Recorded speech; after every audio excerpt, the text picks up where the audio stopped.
Yeah. So, do you feel like millennial? Because I've seen, like, I guess you followed, like, on our Instagram page, like different millennial marriages and stuff. Yes. Do you feel like they are more focused on the wedding ceremony or the actual? that's what I perceive. Like, I did see that. Okay, they go. I they get seen married. one where it was like either house or a wedding. Mm-hmm. And as a millennial, a lot of people rather had the wedding. I would want the house. Me too. What the?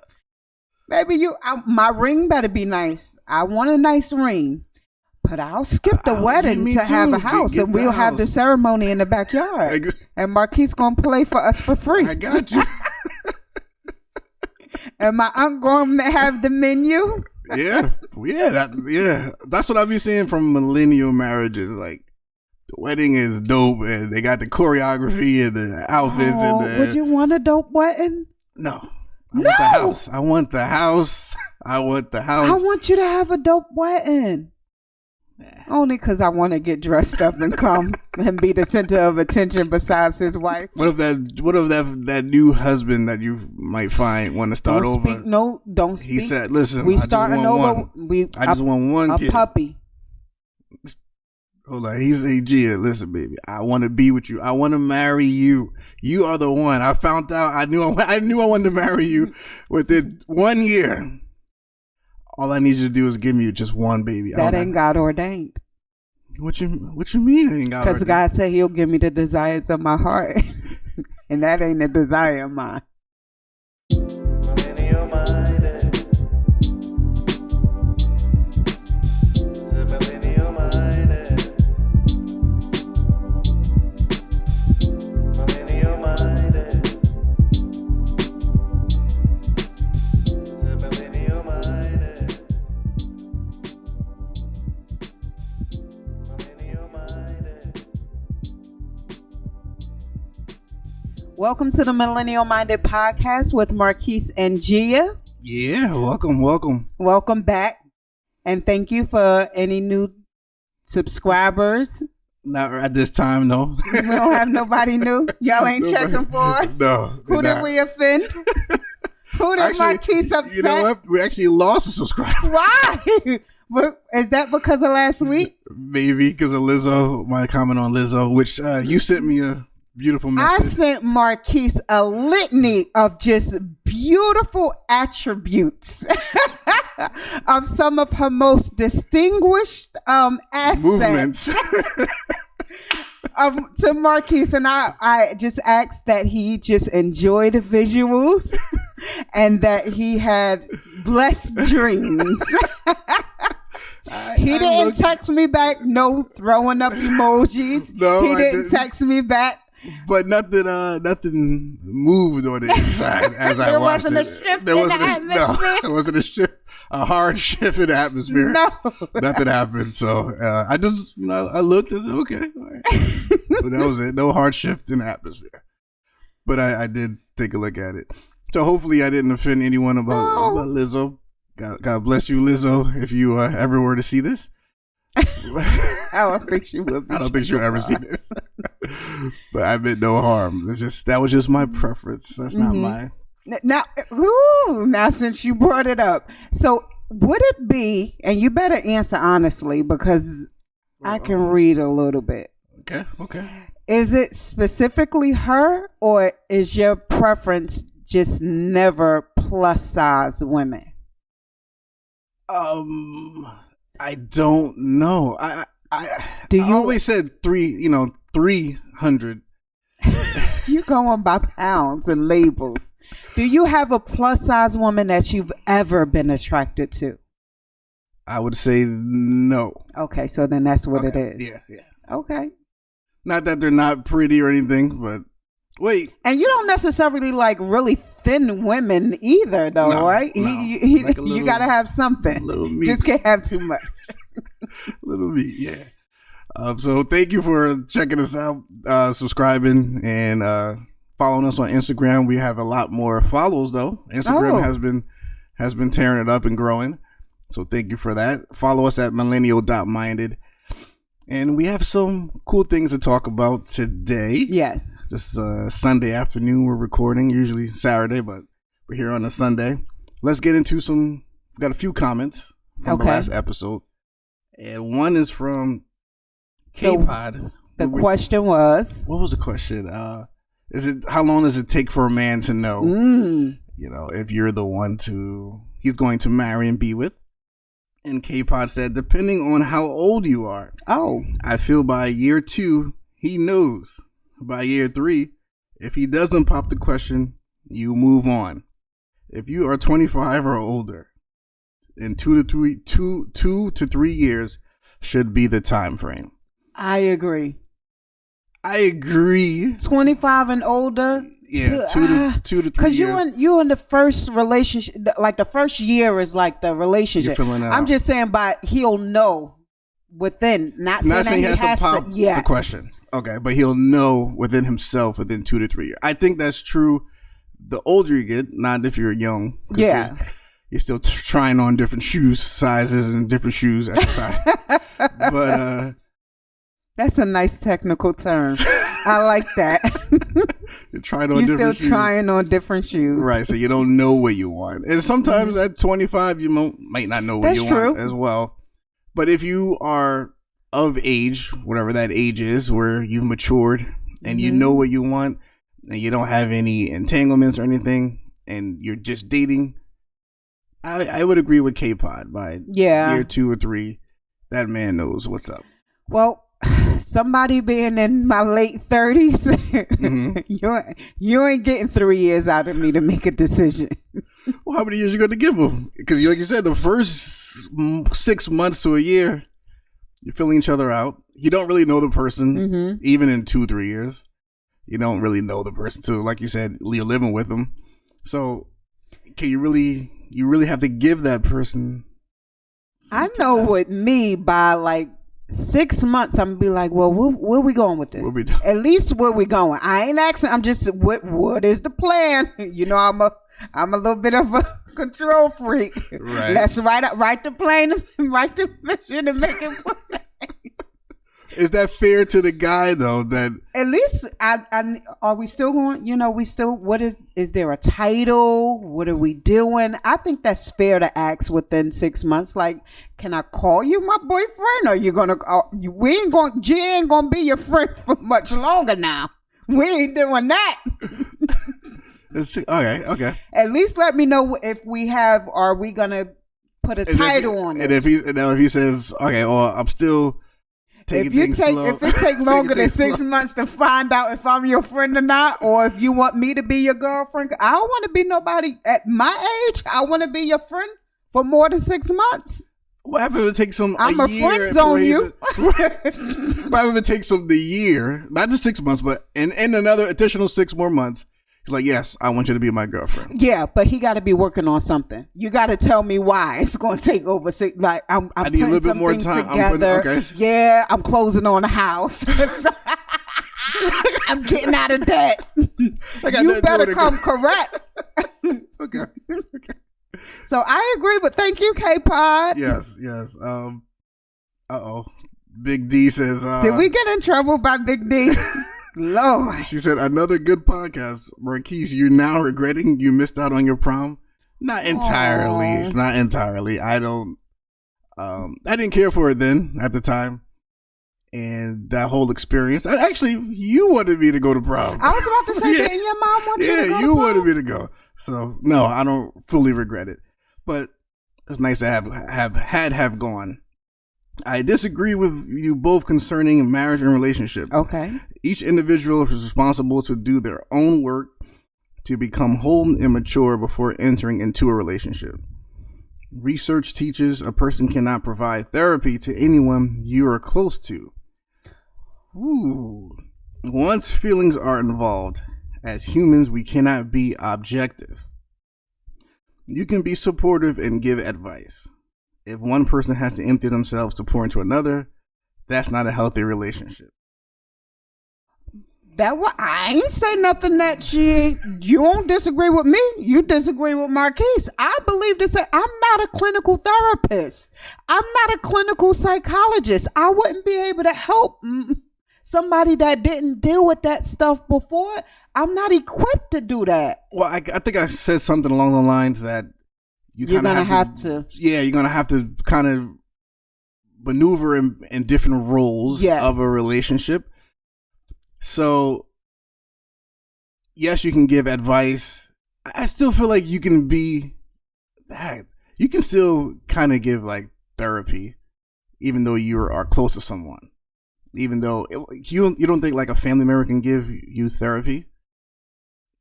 Therapy is it's not a technical term. It is very much rooted and grounded in research, and so I think a therapist can give therapy. Sorry. But remember, therapists usually sit back and you kind of just pour out, like she said, everything.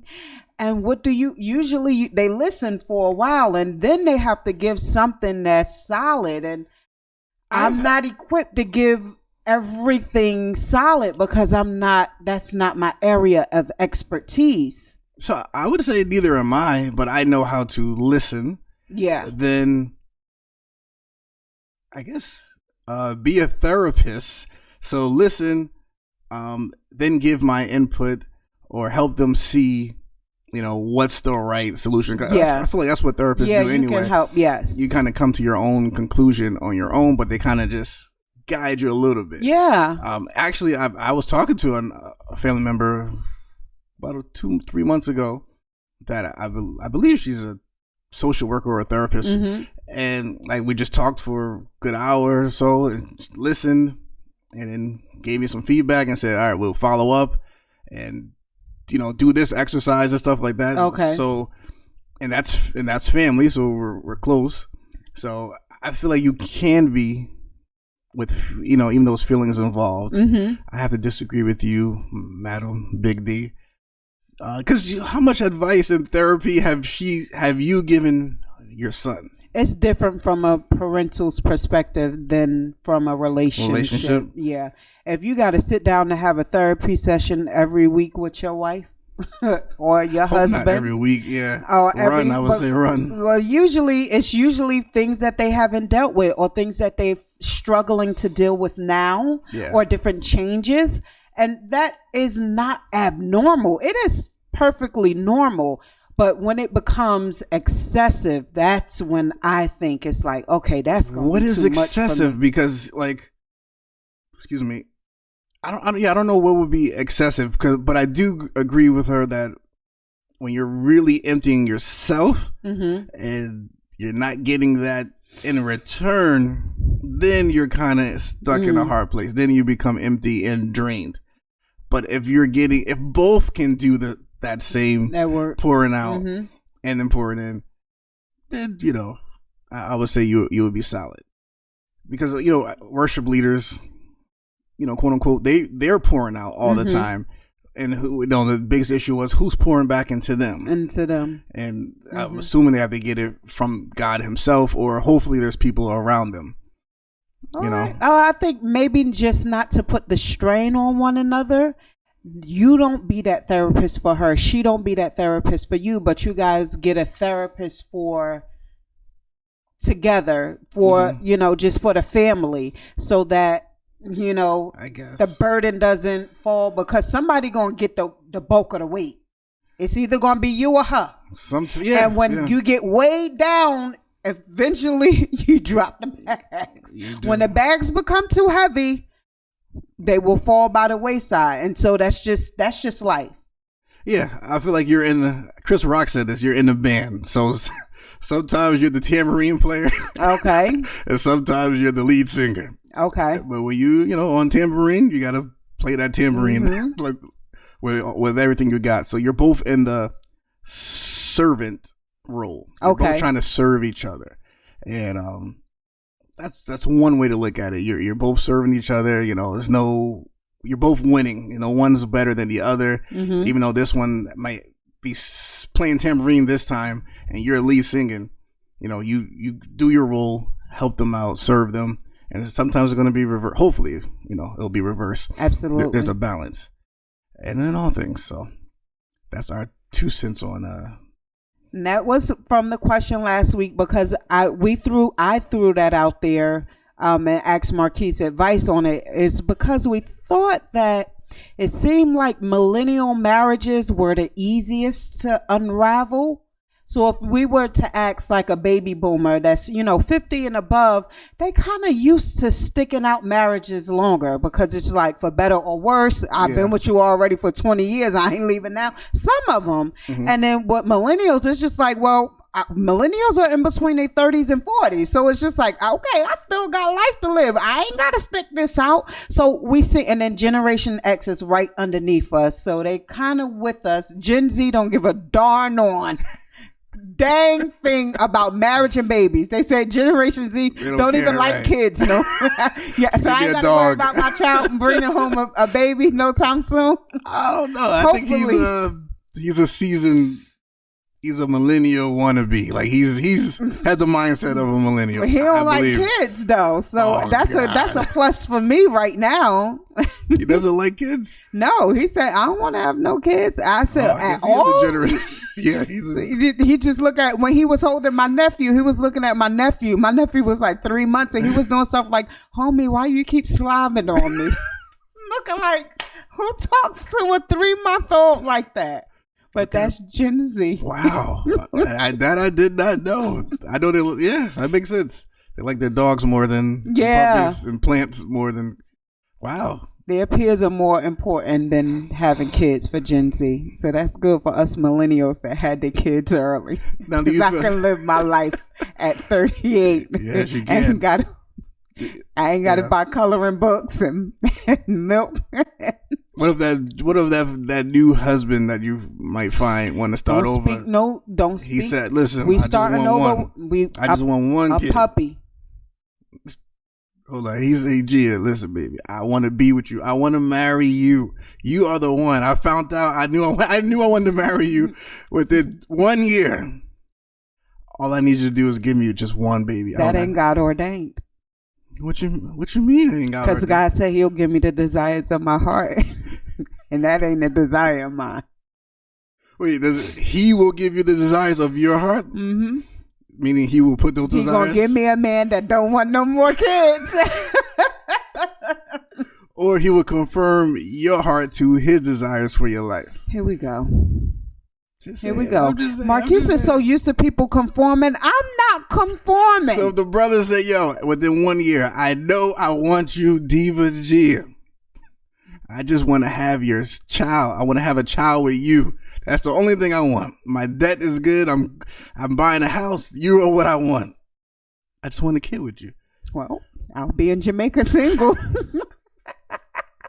I'll be on the beach sipping sangria single. Darn.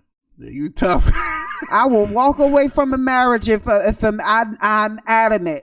You don't want another one. And watch next year. Marquis. Yeah. I say that now. Let me pop out this baby for him real quick. Okay. Especially if he's 6'5" and built like a linebacker. And girthy. Yeah. So, do you feel like millennial? Because I've seen, like, I guess you followed like on our Instagram page, like different millennial marriages and stuff. Yes. Do you feel like they are more focused on the wedding ceremony or the actual?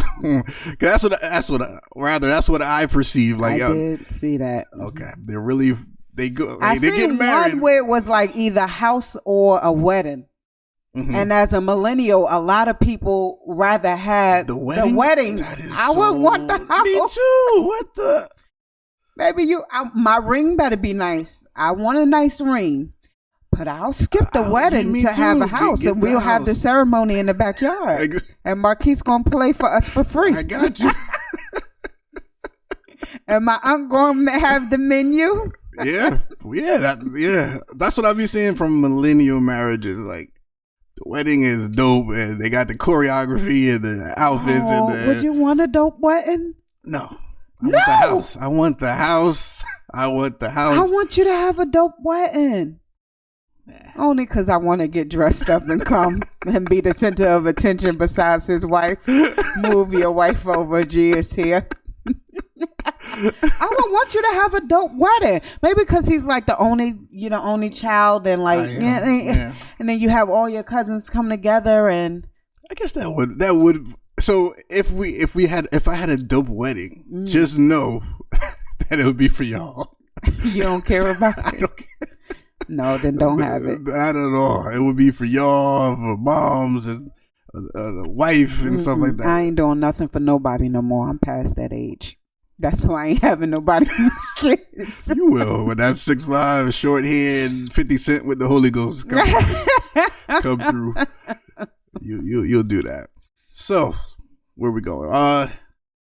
What's trending? What's trending? What is trending? There's a lot of stuff trending. We'll start with the little stuff. Okay. I guess not little. Let me rephrase that. But there's some even worse news that happened. Yeah. So minor, as compared to that, the NCAA. I saw basketball, NBA players, and a lot of players, women, men, coming out in defense of the disproportionate favoritism towards the men. So the men's like college, it's March Madness. There's this playoffs for NBA for basketball, and the hotels and the weight room facility and all that. The men get the top of the line, but the women's, like the men has like a full course buffet. Okay, and the women are having like TV dinner. Yeah, it was that bad, and I don't know who sent the pictures out. But people are outraged that this can happen in the NCAA. And I get, only part I get is that, okay, the men's league does generate more money. It does. But it's all under the NCAA. So I feel like the NCAA has enough money because of the men to take care of the women as well. That they could be on the same swag bags, those swag bags that the men were getting compared to the women. It's like a joke. So that did bother me a bit. I know this is National Women's History Month. History Month. I don't want to offend no women's out there. So I don't think that's right. Something has to be done. Again, when it comes to this professional, I know the men make more money. Yes. And unfortunately, women don't watch women. A lot of women don't watch women's sports. That's true. Okay. That is true. Yeah. So I don't watch them. Right. So I feel like y'all got to do your part to kind of help elevate that. But as far as the NCAA, like, there shouldn't be that much of a difference from what men are getting than the women. I don't watch women's sports, but I would advocate. A lot of women don't. Yeah, I don't watch sports, period. Only highlights that I see come up like on my news feed or something like that. But I would go ahead and advocate for equality. Yeah. Like really a TV dinner compared to a buffet. It was bad. I'll post the pictures on it so you guys can see it. It was pretty bad. We still doing this in 2021? Yeah.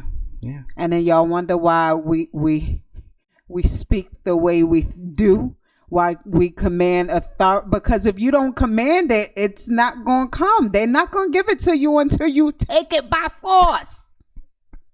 Yeah, I agree. So when we start screaming and they get sick of our mouths, which usually they do, that's all with the women's movement. Women's suffragists, they got sick of our mouths. And then they say, okay, 1920, y'all can go ahead and vote. We sick of y'all. That's basically what it was. Enough of them came together, and it started with, two Caucasian women, but two Caucasian women was like, listen, the African American women can help us too. Go get the Latinos, go get the Native Americans. And once they heard enough voices, then they started making changes. So even if you don't participate, you advocate against that, then they got to be held responsible for showing favoritism. No, listen, shouldn't there be at least a national Black Men's History Month? No. Black men. Not men. Not men, because like you said, men are always the favorite. Always a favorite. I get that. We've always had everything in superior and etc. But what about Black Men's History Month? Well, why it gotta be Black Men's? That's what February was for. If y'all don't know, that was for everybody. No. Y'all have your own month. Women have your own. No, it's Women's History Month. It's not catered to any culture, any race, any ethnicity. I can't say Men's History Month because then everyone would be like, no, you already. But the majority of our history, I am Black history. Mm-hmm. The reason why we have it in February is because it was so many groundbreaking movements that happened in the month of February for Black people, which is so when y'all arguing about us having 28 days to celebrate Black history, that's when we made the most impact. So that's kind of why. So get over that. But most of our history comes from Black men. Remember, women didn't. We kind of was the backbone. So why we not? All right, I know okay. In Black Marquis, History Month, you're not going. You better give it up now. Yeah, I'm telling you now.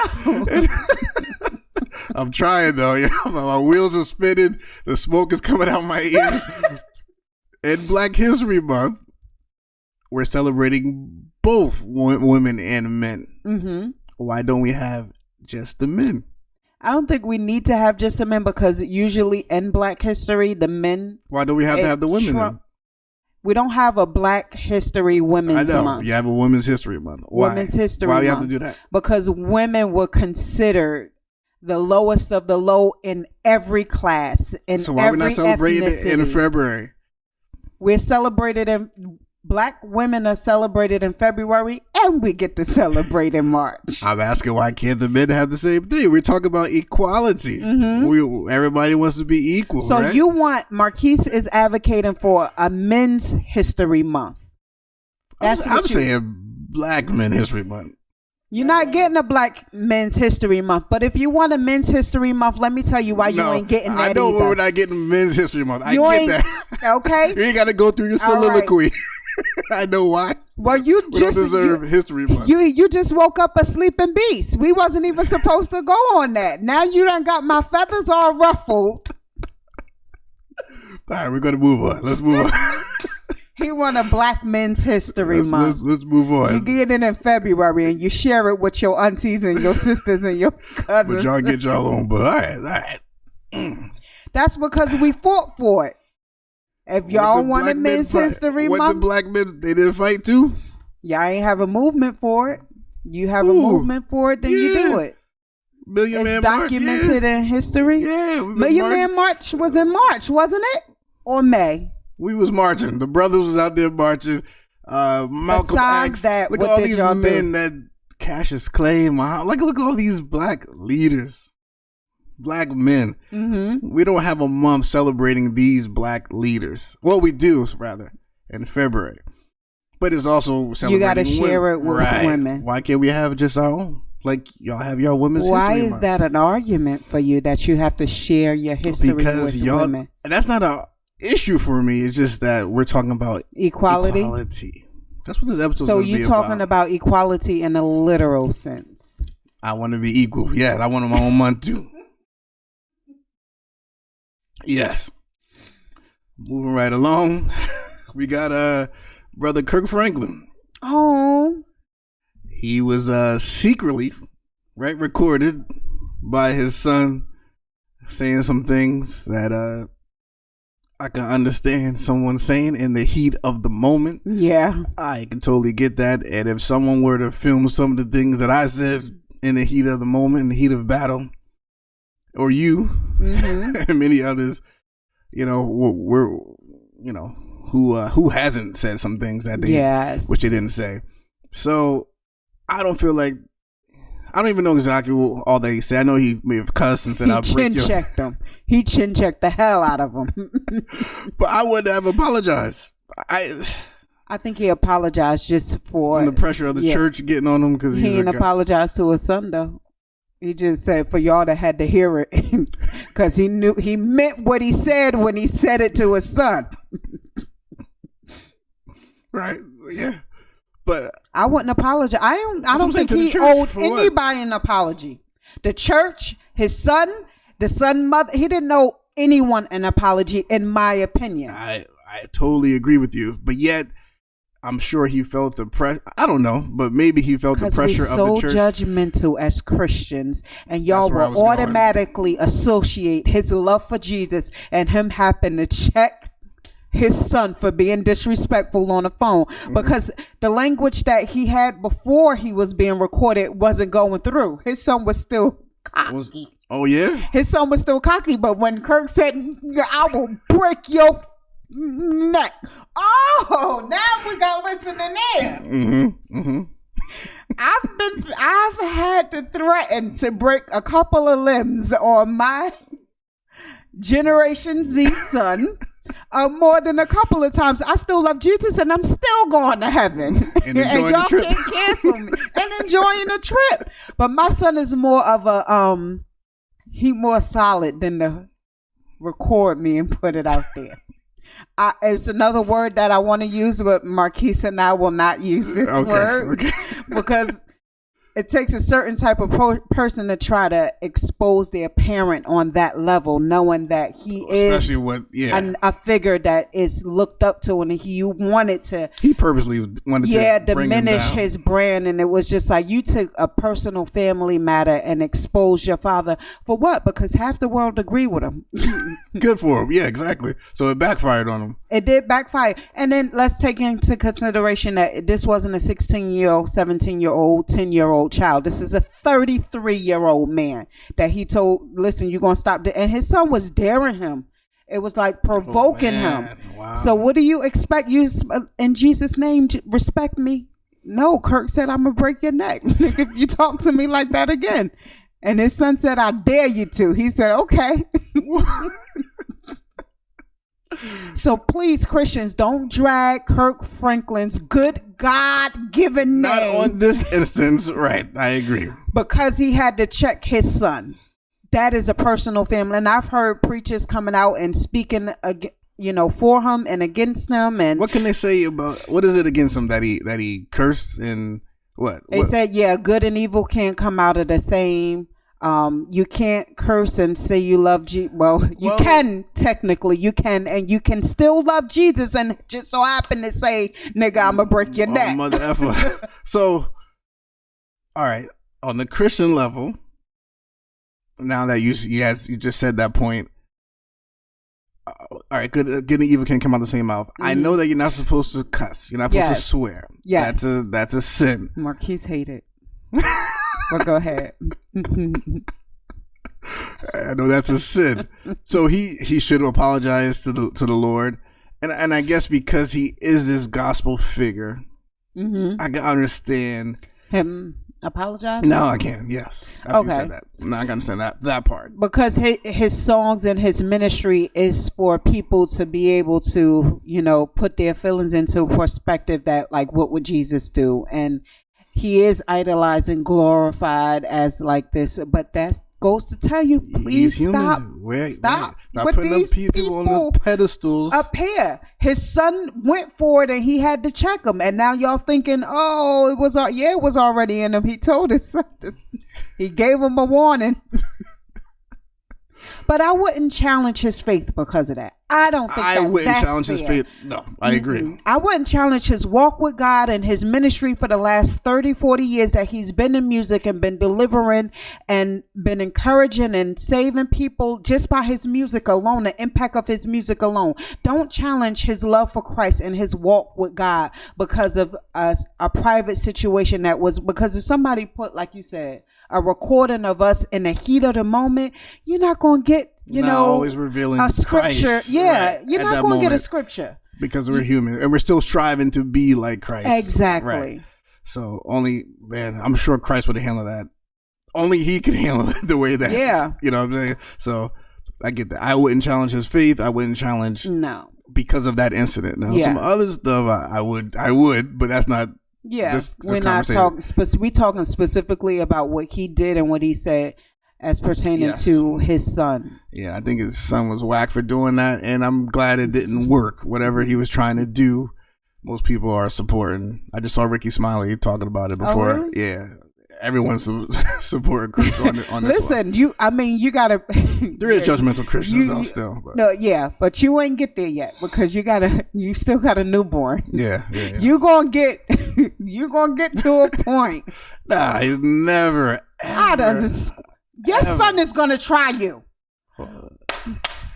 Relax. Would y'all let him know that I can't wait till his son gonna spit, his son gonna fuss. I can't even wait for he all curse, that negative energy. He gonna swear that his son ain't gonna do all nothing. that negative energy that she's spewing right now. That ain't negative energy. Marquis swear he's not gonna see none of this. You're gonna see it. As a parent, he's not gonna do any of those things. He's gonna be too. Shut up, daddy, and I'm gonna laugh. Shut up. Then I'm gonna break his neck too. I'm gonna break his neck. Marquis gonna be Kirk Franklin.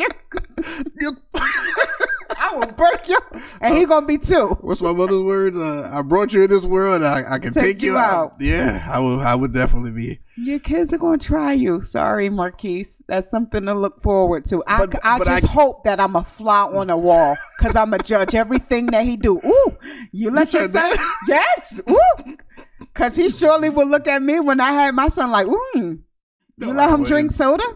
Ooh, you give him a chocolate chip cookie? I can't wait. Yo, he's not eating none of that stuff. I don't know what it is with Kirk Franklin and his son, but I gotta say there's a disconnect when a child feels like they can rise up to their parent. Something happened. Something was dropped along the way that they would think. He couldn't just be selfish and entitled. Why? But why? Maybe because he was given. Usually when children are spoiled, they have an expectation, and when the parents start to cut them off. So what happened? So if that's the case, so Kirk or whoever spoiled this boy. Or not. They did say that they were going through like therapy and they had family therapists. That's what I'm saying. So something is there. Right. For him to, because I couldn't do that. I couldn't. And your mother loved Jesus more than Mary. But she put Jesus. That fear of God. You wouldn't be able to say that to your mother. Man, I don't think she was still cursed though. Yours wouldn't. See, Marquis is not used to. I thought that was parenting 101 what Kirk Franklin did because that's what I'm knowing. It would be abnormal to Marquis because his mother would never use that language. On the other hand, those were some of the first words I've experienced. So I thought that was complete. I was like, well, what do you do? What do you do? Especially when he called him an itch with a B. I was like, oh, because you said it to him. Okay. Yeah. So that's not your experience. That is not right. That is not my experience. I'm not, so disconnected though that you understand why. Yeah. I can understand the cussing and stuff. I've been heated and cussed before. I've done all that. Yeah, absolutely. Marquis, you cursed at somebody? Yes. To their face? Like you called somebody? No, I've never done that. Okay, no, I don't think I ever said you be or you. Case in point, I want to put you on a homework assignment. I want you to let somebody take you there and just feel how good the release is going. It's a superpower. And you can tell Kirk Franklin is not really a cursor because he didn't really do it in the way that it was just like it's like, okay, you ain't really use them in the way that like we would normally. It's a specific sentence that followed. He only did part of the sentence. So judgmental Christians take it easy on him. So you could tell he don't really use those kind of languages. The way it came out, he don't really use it. I don't think I've ever but That's good that you never had to. I've felt that's because it's not your experience. You were not brought up that way. You didn't hear it. You're not accustomed to it. Your mother didn't have that around you. Right. So it's not in you to normally react in that type of way. But from I guess you're saying your surrounding and upbringing, my environment. Your environment. I'm a product of my environment. Of cussing. All right, we will have to go there. When I get upset, that's one of the 7 deadly sins according to Marquis. No, I wouldn't say that. So then I would be guilty of that. No, I wouldn't say that. So Grammys. That's enough about Kirk. Grammys. What's wrong? What's Why going on? Why did Megan Thee Stallion win a Grammy? Why? For saying body, yaddy, yaddy. What did she do musically that was talented that made you say, yeah, out of all the music out there for the last year, she deserved a Grammy? I think it's more than just like the lyrics is why she won, but like I guess they put into consideration the streams and things like that. And if it was over I don't think 2 people, or is it like a group of people that say we choose her, or do they go by like numbers? They're supposed to go by numbers. A lot of people saying that they don't. I didn't think they went by numbers. I thought a group of people come together, elites, and decide, all right, what's what, and I'm like, I'm listening, Well, talented. Just because we don't agree with the subject matter and the content, because she sexualizes everything, she won. That's what it comes down to. We may not agree. What did I say? I said it's because she sexualizes everything. That's why she won. That's what they want to see. If you can cancel, I sent you the meme. I'm gonna post that too. Pepe Le Pew, right, for trying to rape a male, basically, skunk or whatever it was. A cartoon. And a cartoon. You cancel that, but you promote on the Grammys on national television for other kids to see, because you got rid of the Looney Tunes for that. But you promote them doing some scissor, whatever they was doing for whatever the song. Dance, the performance, dancing and all that. Like, what are we doing? Is that? I don't get that. Well, to be honest, when it comes to women, a woman on another woman, it's fetishized. So it's men, you mean? For men, for women, like it's something that a lot of people in the world, they put a fetish on it. They like to see it. If it was another man doing that same routine to another man, the show would have been canceled. So again, this is what the road is for equality, that we're pushing this envelope mm-hmm. To be equal to men, because mm-hmm. I guess we over sexualize stuff and rap about stuff, or yes, have, if we have multiple women, we're not hoes, but if you do it, y'all are hoes. Yeah. Is that what we're trying to do? Is that not going too far? But I think this is where we, as women, that's where we got to put a safety net. Even though her lyrics goes with the flow of the song and the performance, that's where we got to put a fine line as to what we put out there, because some things we're going to be able to do, and just for the sake of being sexualized and a fetish for somebody. But that's a content that you created. Who's you? That's the content that Megan created. Oh, okay. She performed according to the lyrics of her song. And so according to the lyrics, it warranted this type of performance. And I'm not against the performance, but I get what you are saying, because with women, it's different. So we have an upper hand when it comes to the sexuality, but we getting TV dinners at the NCAA. Yeah. Okay, right, that was steak and potatoes at the Grammys, because it was something visually, sexually attractive, and just overly sexualized. But had you had 2 men doing that same thing, it would have been appalling and disgusting. And okay, so. Maybe something wrong with me? No, I agree with you. Okay. I agree with you. I felt this. I felt it was the same way. I felt it the same way. But I like the performance, so it's just. I was appalled. I was like, well, that was a nice little performance. That's nice. And Marquis was appalled. I was appalled. And I didn't watch it. First of all, the Grammys now is whatchamacallit? the pedigree of it is it's really diminishing. Really diminishing. I remember Drake saying that, like, who cares about a Grammy anymore? The prestige of it is not the same as it used to be.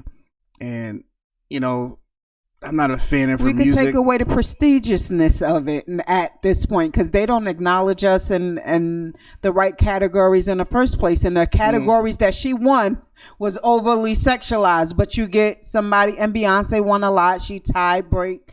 But there's a lot of black artists that does not get acknowledged. Mm-hmm. And they have content that's not overly sexualized and not so. Wow, it's just, we did discuss this before. The conscious rappers and artists that, like, they're doing okay. They're making a living, somewhat of a living, but like it's the people that are not, no offense, or I don't feel are as talented as or creative as these people, but because they're willing to. Is that a word? That the word compromise? That's true. I would use that word. Okay. Willing to compromise for the bag and for the fame and et cetera, et cetera. Yeah. That they get the reward and acclamation. And when sex sells, you don't have to be creative. You don't have to be talented. Yeah. You just have to be sexy and have the look. And I'm not saying that she's not creative or talented. I actually like her as an artist. Ratchet, bougie. Man, I like her as her as an artist. I think her flow is nice. I think she is talented because she actually can rap. Do I agree with everything that she raps about? No, I don't necessarily agree with everything that she raps about. But I'm not 100% against everything that she raps about either, because if we gonna go there, let's talk about what the men are rapping about. If we can't get on Megan and don't get on the male rappers, because all y'all talk about is lean, how good somebody is, and how much money y'all got. Now she don't talk about the drugs, but she talk about how good her stuff is, and that now she got her own money. Now it's an issue. But a man can over sexualize us, but we get discriminatory behavior when we do it ourselves. So that's what I'm saying. So is that the approach we're taking, to be equals? Because men do this. All right, let's match. Let's be equal and do the same thing. Is that the approach we're taking? Is it going too far? If that's the case, it's going too far. I think so too. If that's the case, with the same logic, when the house is on fire, I don't want them to call you first to jump out. From the firefighters, I want them to call me first. Don't they, women and children, call me first. I want to be as equal with the women too. But men have a certain. No, I want to be equal. We equal. But we're not equal. We know that our physical makeup is not equal. Our physical makeup is not equal. So when the fire come, I want to go out first. And you gonna leave your baby there? This is why women are so superior than men, because we'll have 5 kids in our arms, and you'll have a man like Marquis that just said that foolishness. I want to go out with the women too. That's all I'm saying. I want to be equal. Let's all go out together. Let's all go out together then. If I can't go first, let's all go together. Lord, if his wife is watching this podcast, Pumpkin, I've tried. His mama tried. Jesus tried. This is what you're gonna get, Pumpkin. You may want to reconsider. So I'm clearly over exaggerated this to say, all right, are we going too far? Are we going too far in the name of equality? That's my point of saying all that. Do I agree with the men that over-sexualize and talk about the pills and all that? No, that's not the stuff that I would listen to. No. It's not the stuff that I would support. But a guy like, Nasty Nas that came out with Illmatic, then dropped Nostradamus and talking about God and knowledge and black history and Hebrew Israelites and stuff, that's a dude that I can listen to. Listen to Gen Future Z. And whatever they're talking about. I don't even know what the rappers are. That Young Thug, or I'm just naming stuff. I don't know, because you don't follow them. So right. I get it. I understand. So I wouldn't put those guys above. Actually, Nas won I think his first Grammy. First Grammy after how many years? Yeah, so almost 30 years in the rap game, he won his first Grammy. So that's some prestige being put back. Saying, yo, you don't have to sell out. You don't have to sell your soul for riches. You can still be Stillmatic and be that dude. But unfortunately, I'm sure those other Gen Z or whatever rappers have won more or made, probably not made more money, but because he's been there in the game so long. Mm-hmm. But, you know, those are the people that are more popular than Nas. Yeah. And I feel like that's not right. I'm looking at a guy like Jacob Collier, a prodigy musician. He's won a lot of Grammys. But I don't get it. I've never even heard of his name. You see? You see? You see? And I was disappointed with the Grammys. I didn't even watch it.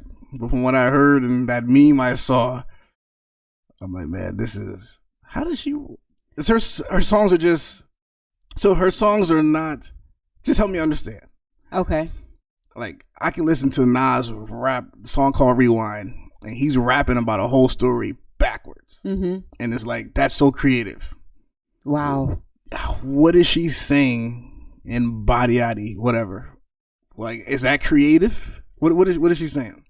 This is just I don't catchy. know the lyrics verbatim, but she's talking about her body.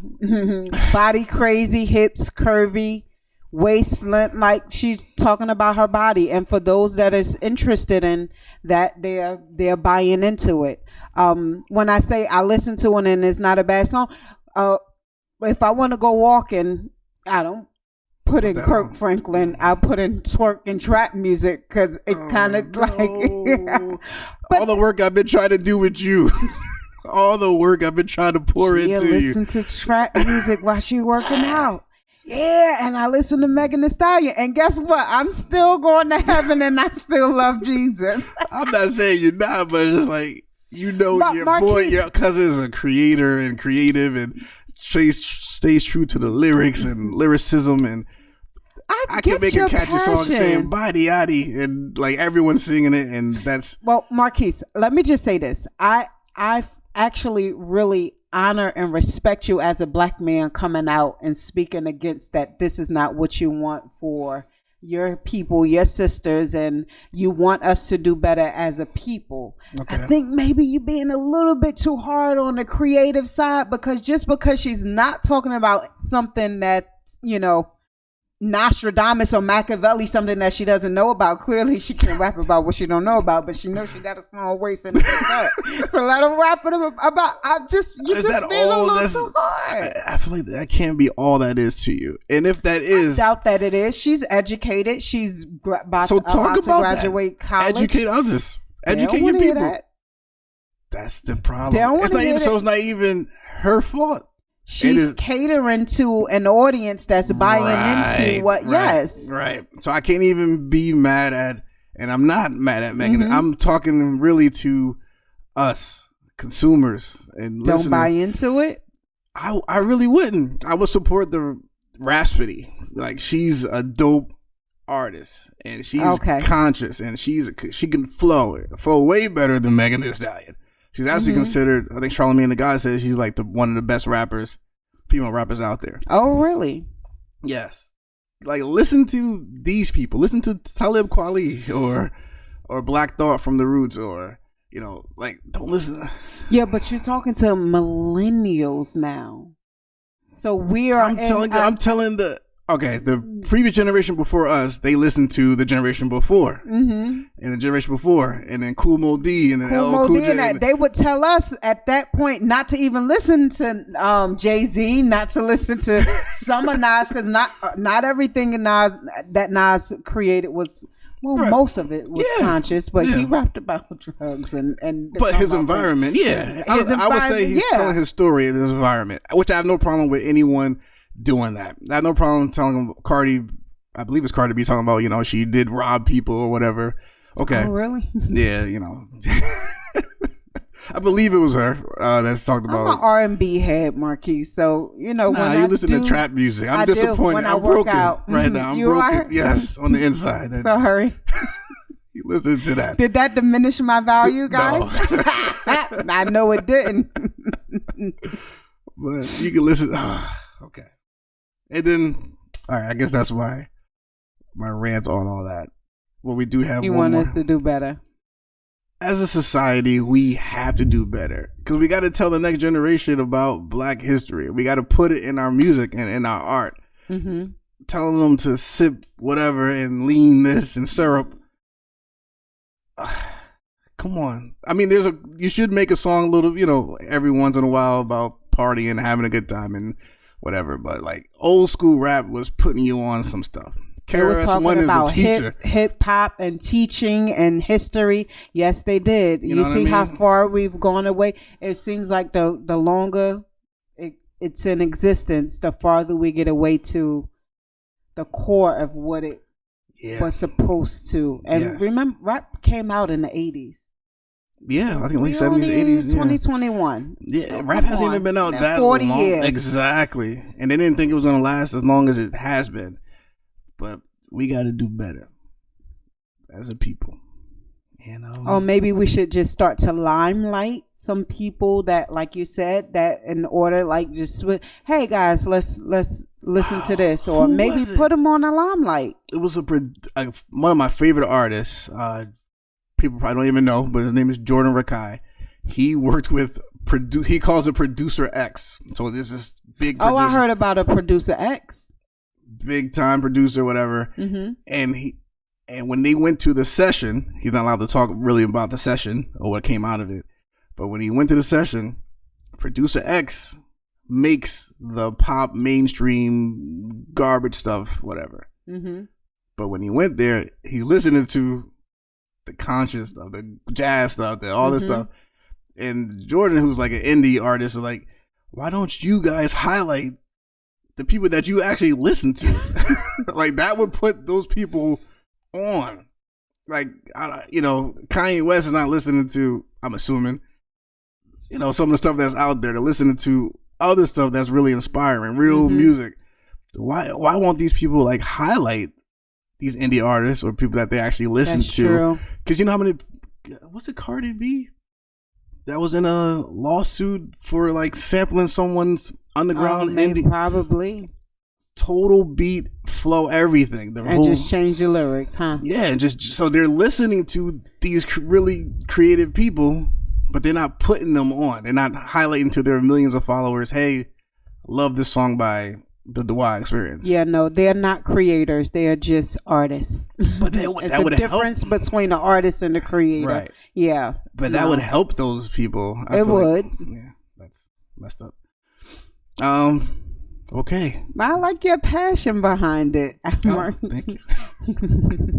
Garbage in, garbage out. If all you consume is garbage, all you going to put out is garbage. So wait, are you going to start listening to the trap twerk music? Oh.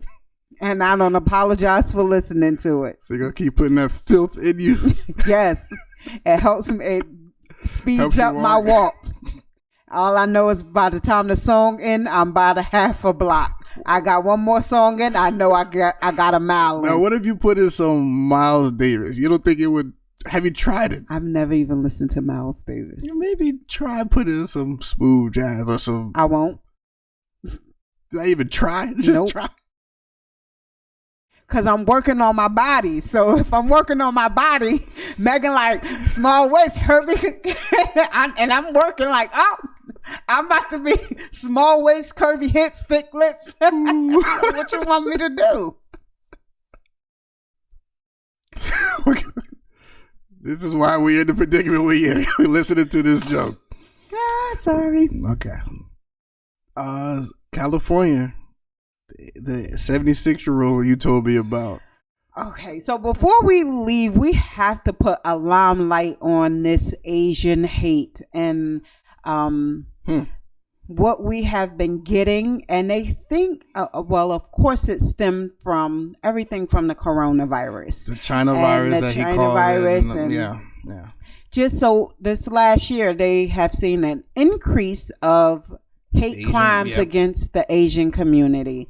And in California, there was like a 76-year-old woman that was walking during, I believe they were protesting, and she was like crossing the street, and a young white guy just came up and just socked her right in her eye and blew up her face. And when I tell you, this 76-year-old lady found a stick on the ground and beat the living daylights out this man. Good for her. Put him on a stretcher. She's not on the stretcher. She's good. He on the stretcher. She doing the interview, holding her face, telling him why she beat his behind the way she beat his behind, and he just sitting there looking stupid. She knocked the crap out of him. Mm-hmm. So it's been a rising of people coming together. They're talking. Some people are a little ambiguous because they kind of saying they didn't support. Others. They're kind of saying, is this for black people? Is this every fight ain't our fight? This is not our fight.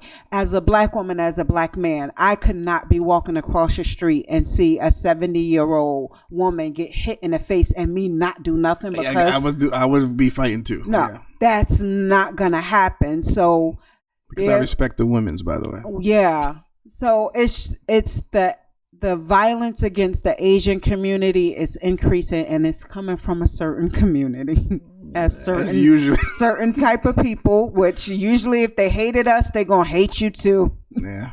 So, it's not all coming from it, but the majority is coming from Caucasians that feel that the Chinese are that everyone is just taking their whatever. If you're not white, you're not right. Pretty much, yeah. So the violence is that. So with black people, are we coming together with the Asian community? Are we coming because, like in my community, I was getting a mani and a pedi yesterday in the nail salon. Yeah. And they put a flyer on the door and they said, "Oh, we're holding a candlelight vigil for some victims of Asian crime." And I thought to myself, "Oh, wow, that's really nice, but we didn't really have a candlelight visual for the African American lives that were lost. Not people that's been attacked, just lives that were lost." Yeah. Like my community came against some of the George Floyd protests, but and then I know millennial Asians was out there. Millennial Asians, and the part about the Asian community is a lot of them are older in age. So y'all cowards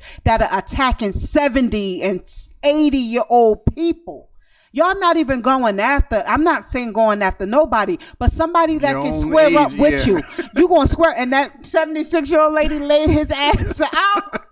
I don't have no issues with it. Mm-hmm. Laid him out, but y'all are attacking people that are older and can't really defend themselves. And then you said you want to tie it into the Atlanta.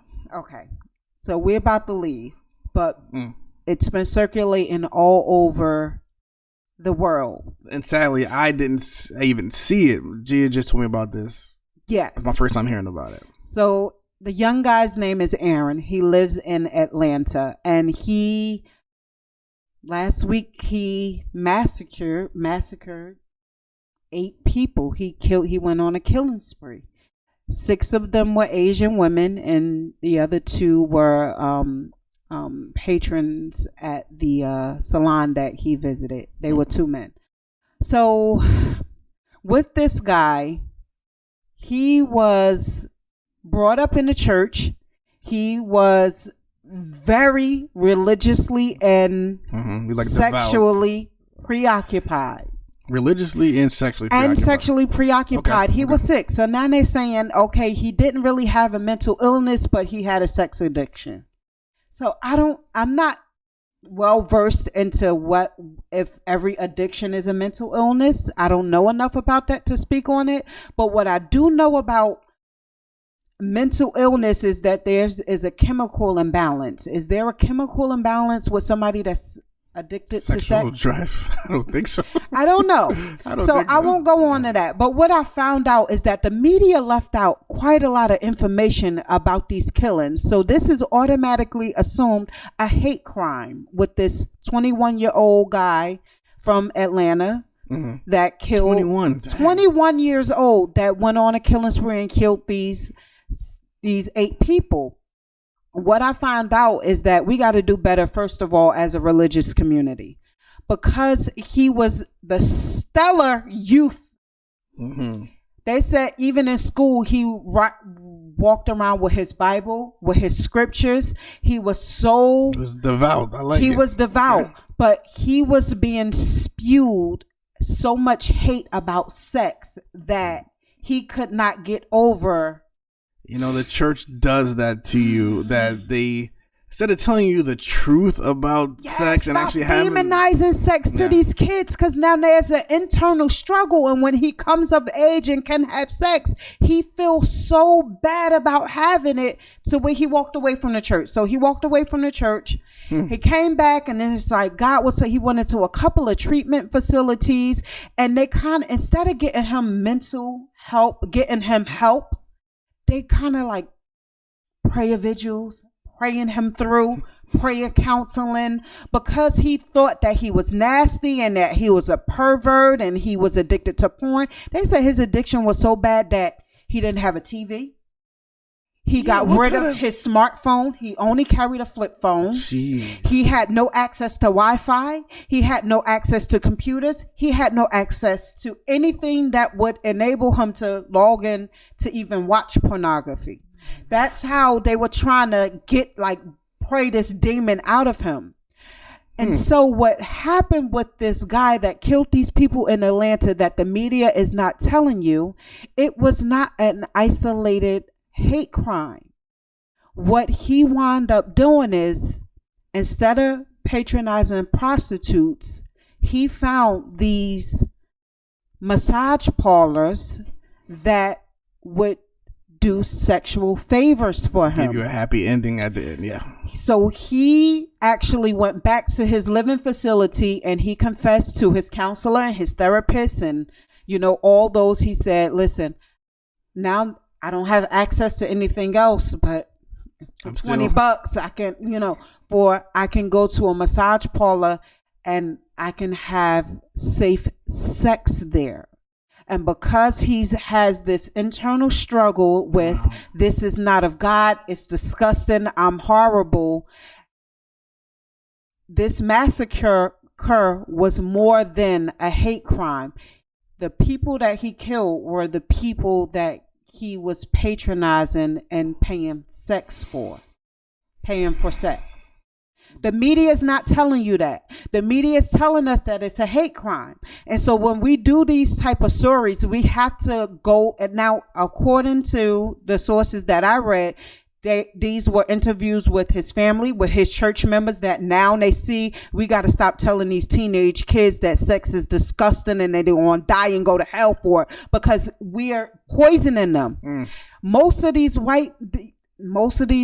people that are so sexually preoccupied, they usually have a breaking point, and their breaking point usually ends in murder. And the murder is usually a massacre. Okay, that part I don't get. So why kill the people because you were so disgusted? Because he can't handle it. He couldn't handle it. And instead of him being in a mental institution, they had him at a safe house where he should not have been. He should have been in a mental institution. He should not have been out. But because he was not saying keywords like, I feel like I want to kill myself. I feel like I want to kill somebody. Yeah. But when he confessed that I'm addicted to these sex parlors, that should have been it's not considered a sex parlor. Right. It's considered a massage center. Which a lot of people go do. Yeah, a lot of people do that. But the media is not saying that. They're saying he walked in and just no. Now you see there's two issues there. The issues with the people that was treating this young man. Mm-hmm. And the issue with the media that control the narrative, and they want to show that it's a hate crime when there wasn't a hate crime. And it wasn't would it be considered a crime of passion? I'm not advocating for any suicidal or homicidal thoughts, but if that's the case, you're the one that's dealing with it. You kill yourself. Why you? I just want to ask you that. Is he still alive? He's still alive. Yeah, well, and getting sympathy, because now it's just like, okay, he was mentally ill. No, was he mentally ill, or was he sick because he was fed all of this nonsense about sex being such a perversion and this, that, and the fourth, that he couldn't deal with it himself? And he was a sex addict that killed people that he was patronizing, because he went to it was 3 salons that he went to. They weren't all in one salon. And the people that he patronized and paid for sex, those are the ones that he killed. Jesus. But that's being left out of the story. So this is so much meat to unpack in this. Because first, as a church, him and I were youth advocates and youth leaders. And I can be guilty myself of like screaming so much about, abstinence and keep yourself, because I didn't think it was not our jobs to talk to people's children about sex. But if they're not getting the right perspective on it that would lead them to do these type of things as a youth group, as a church, when do we intervene and say, I know this is what the word says about it, and you hear your preacher going on about it, and then you hear it at the youth group, and you internalizing these things, it's going to be the first thing that you gravitate to when you're away from us. And because you love the Lord and you've been taught that it's so wrong, you have this struggle. So do we blame the church? Do we blame the facility he was in? Do we blame his parents? Do we blame him not getting help for his mental illness? I blame it all on everybody. I think everybody's equally wrong in this whole situation and played a part, have their hands involved with this. You can start with the church about how they demonize it and overkill it instead of like having conversations about it. Like these are the normalcy. Yeah, there we go. Exactly. This is what happens as you get of age and you feel these things. And I would have those with young men. I would have those talks with them, even though I was at the church. Because he was 21 years old. He had enough time to where this thing was embedded in him. And then he had a girlfriend, but he was addicted to the sex part. I'm sorry, he was addicted to the massage centers. You know how many famous people and celebrities and CEOs go to get massages? Oh, you just reminded me. There's a guy that I loved, and I'm guilty of putting this person on a pedestal. Don't say his name. Don't say his name. Mm-mm. You know who I'm talking about? I don't know. Okay. But he frequented them? And we never knew until he passed. Oh, if he passed, say his name. So, Ravi Zacharias, he was a Christian apologist. And he's someone that I studied when it came to being an apologist. Someone that basically defends the faith. That's what an apologist is. Okay. And I would see him on YouTube, and I would write down the questions the most difficult questions that people had, non-believers. They would he would have these big retreats and all that, and they would go to him, ask him all these questions, and he would be able to answer it biblically and with philosophy. It was like beautiful.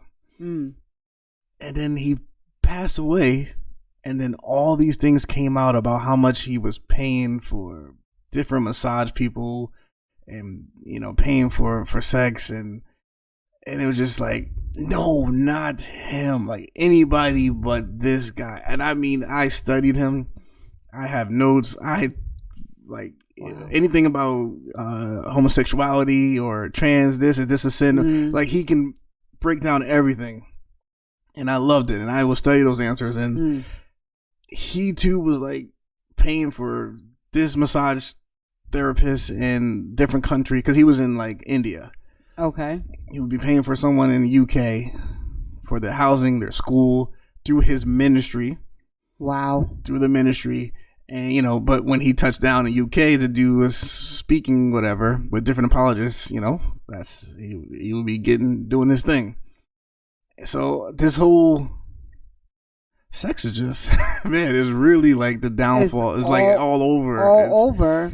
It really is. And the whole Parlor thing is, I guess it's because it's safer.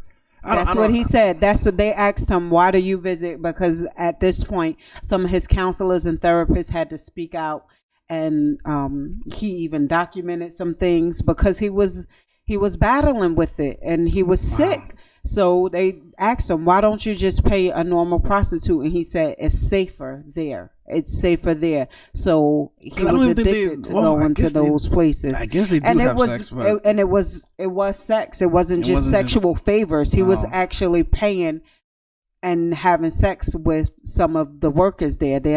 And We didn't get that part of the story. I'm not by any way shaming any workers that has done anything.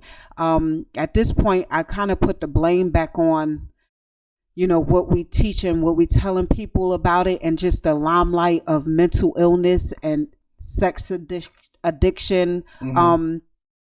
I think we gotta put a fine line between who's considered mentally ill.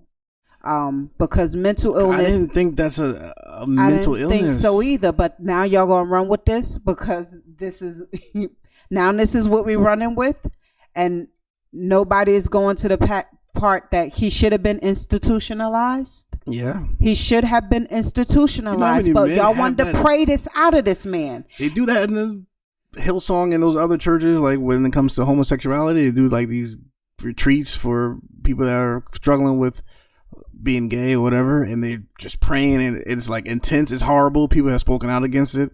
You can't really. You need to pray, but you also need to like get treatment and get help, and sit down with someone if that's an issue for you. Yeah, if you're struggling with something like that.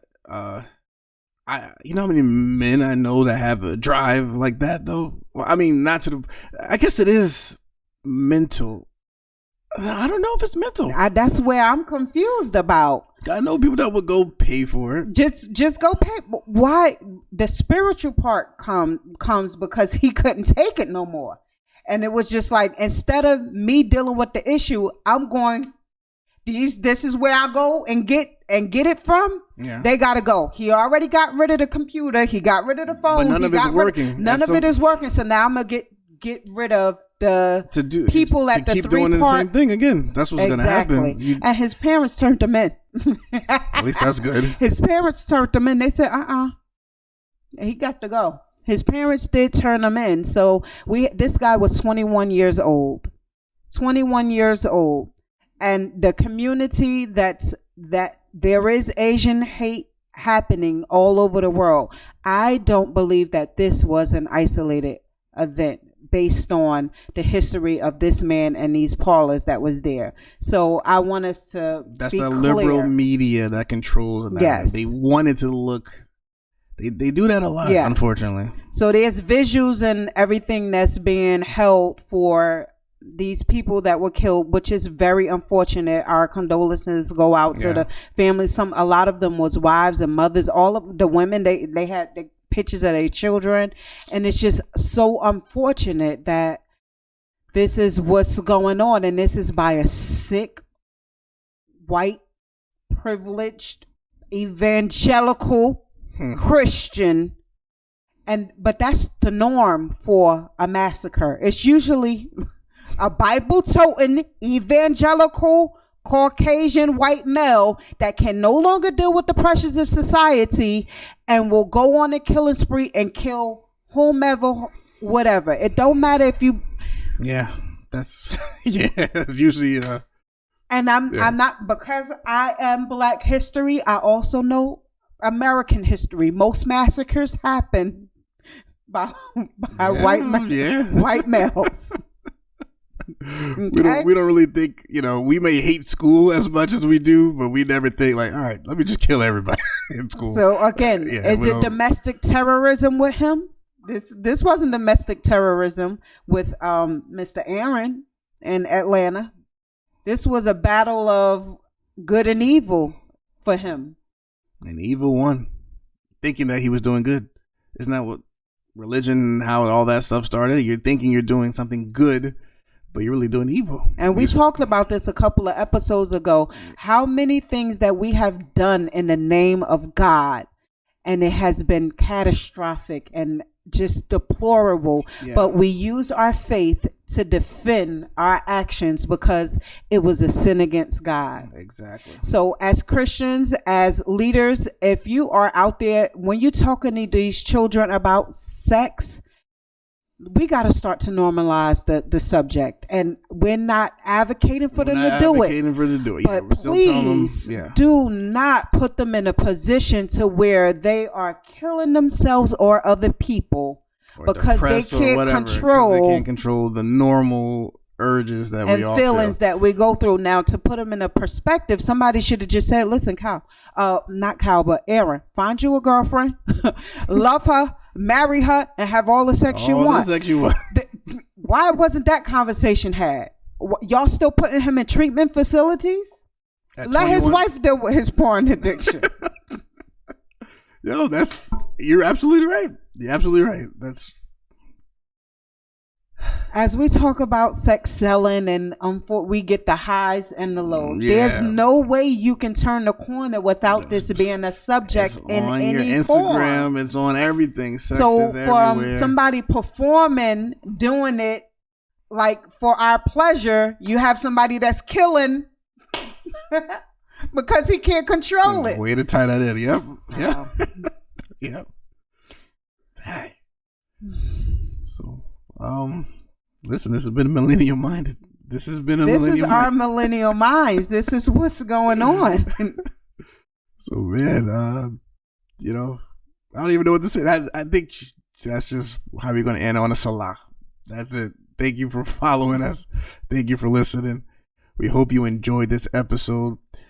And follow us on millennial.minded on Instagram. Make sure you subscribe to our YouTube channel. Millennial.minded. Yes. And follow us, subscribe, share with your friends and loved ones. Oh, yes. Oh, I'm sorry. Before we end. What's up? As Women's History Month, Marquis gave me my flowers to acknowledge just the beautiful soul that I am this week. Yes. So thank you. No problem.